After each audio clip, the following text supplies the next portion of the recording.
Ces assises de Brazzaville ont permis une fois de plus aux membres du comité de reconnaître le leadership du président Denis Sassou Nguesso pour sa détermination à conduire la Libye vers la paix et la stabilité.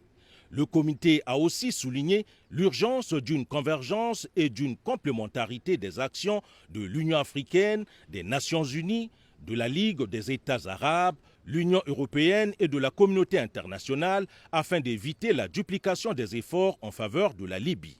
Le comité a renouvelé son appel à tous les acteurs extérieurs pour qu'ils cessent leur ingérence dans les affaires internes de la Libye.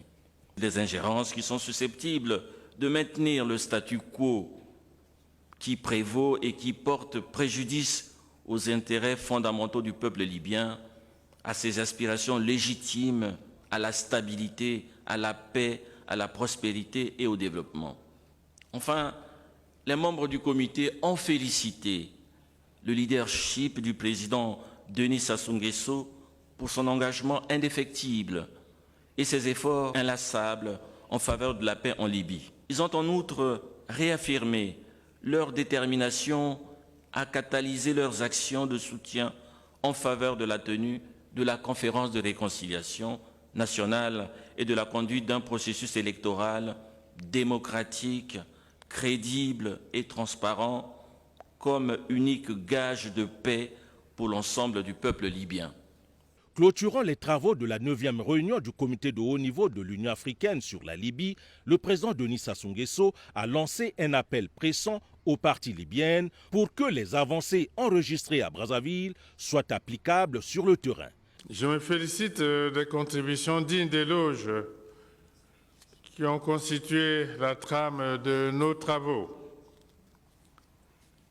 Les résultats fructueux obtenus au cours de nos échanges traduisent notre engagement commun ainsi que notre détermination irréversible de toujours placer la restauration de la paix en Libye au cœur de nos préoccupations essentielles.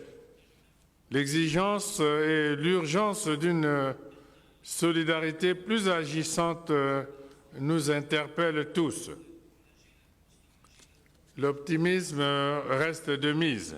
C'est pourquoi je lance, une fois de plus, un appel pressant aux parties libyennes